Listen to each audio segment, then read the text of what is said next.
Hello नमस्कार जय हिंद साथियों, स्टडी विद मुकेश पाल के यूट्यूब चैनल पर आप सभी का स्वागत है।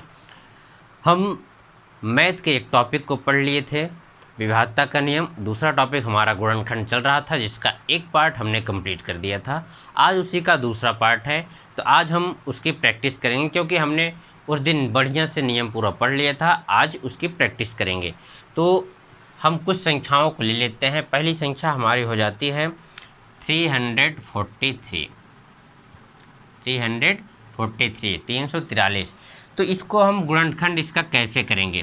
तो सबसे पहले 2 से, हमने उस दिन बताया था कि पहले 2 से, फिर 3 से, फिर 5, 7, इसके बाद 11, यानी अभाज्य संख्याएं।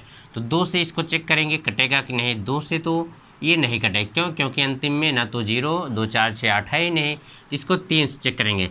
4 3 7, 7 3 10, और 10 क्या है कि 3 से नहीं कटता, इसलिए 3 से भी नहीं कटेगा। अब इसको हम 5 से ट्राई करेंगे। अंतिम में 0 या 5 नहीं है, इसलिए 5 से भी नहीं कटेगा। 7 का, तो 7 का चेक कर लेंगे। हमने कहा था अंतिम का 2 गुना करो तो 3 दूना 6 होता है। बची हुई संख्या में से इसको घटाएंगे तो 34 माने 6 28। तो 28 7 से कट जाता है, इसलिए पूरी संख्या 7 से कट जाएगी। तो 7 का करेंगे तो 7 चौके 28, और बचा कितना? 28 6 34, 7 9 63, ये हो गया। फिर 7 से फिर से कट जाएगा, 7 से 49। जिस संख्या से एक बार कट जाए उससे दोबारा भी चेक करेंगे कि कटता है कि नहीं। तो यहाँ कट रहा है, तो 343 का जो है हमारे पास गुणनखंड आ गया 7 गुणे 7 गुणे 7। 343 का 7 7 49, 49 7 343। अब हम दूसरी संख्या ले लेते हैं। एक संख्या हमारे पास हो जाएगी 1331। यह संख्या किससे कटती है? सबसे पहले 2 से तो नहीं कटेगा। अब मैं बार बार उस चीज़ को नहीं बताऊं, क्योंकि हमने कल भी अच्छे से प्रैक्टिस किया था, आज भी।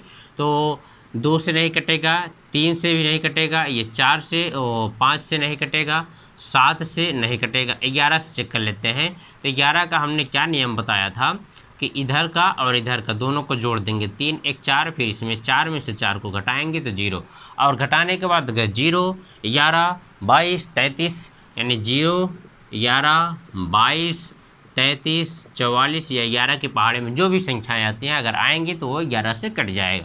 तो 11 से काटेंगे, 11 1 कम 11, फिर 11 दूना 22, फिर 11 1 कम 11, फिर 11 से कट जाए, क्योंकि 1 1 2, 2 में से 2 जाएगा तो 0 आ जाएगा। तो ये 11 से फिर से, फिर ये, तो 1331 का क्या आ गया? 11 गुणे 11 गुणे 11। अब हम एक संख्या और ले लेते हैं। मुझे उम्मीद है कि आपको ये समझ में आ रहा होगा।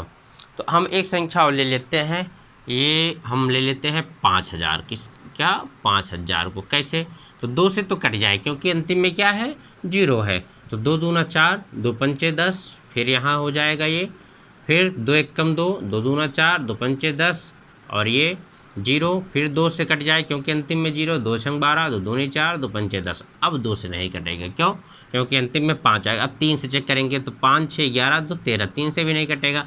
5 से कटे, क्योंकि अंतिम में 5 है। तो 5 1 9 5, 5 दूनी 10, 5 25, फिर 5 से तो 5 दूना 10, 5 25, फिर 5 से तो 5 25, और यहाँ 5 से 1, यानी इसका जो गुणनखंड आ गया 5000 का, ये आ गया 2 गुणे 2 गुणे 2 गुणे 5 गुणे 5 गुणे 5 गुणे 5। 5 दूना 10, 10 दूना 20, 20 दूना 40, 40 पंचे 200, 200 पंचे 1000, पंचे 5000। तो ये हो गया। अब हम और एक संख्या ले लेते हैं, प्रैक्टिस इसकी करेंगे। 999। क्या? 999।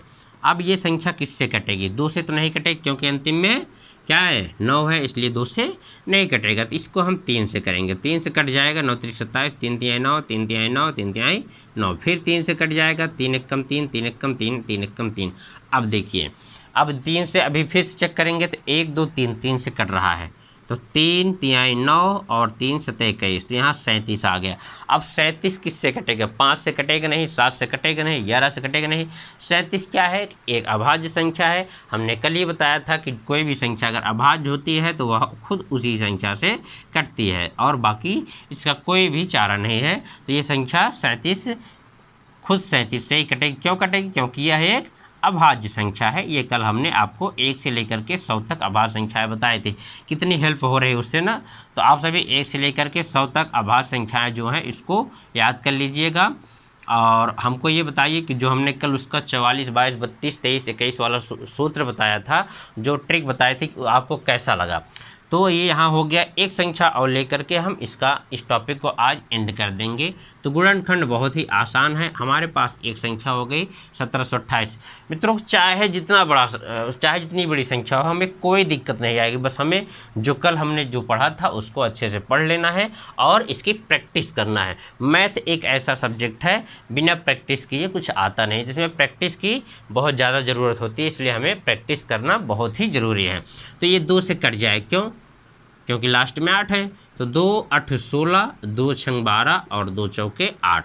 फिर 2 से करेंगे तो 2 चौके 8, 2 3 6, 2 7 14, नहीं 2 दूना 4, तो गलत हो जाता। फिर चेक कर लेंगे, 2 8 16, 2 6 12, 2 चौका 8, 2 चौके 8, 2 3 6, 2 दूना 4। फिर 2 से ही चलेगा, 2 दूना 4, इसके बाद 2 1 करना था, 2 8 16। फिर 2 से 2 1 कम 2, फिर 0 बढ़ाकर 2 8 16। फिर 2 से ही करेंगे, 2 पंचे 10 और 2 चौके 8।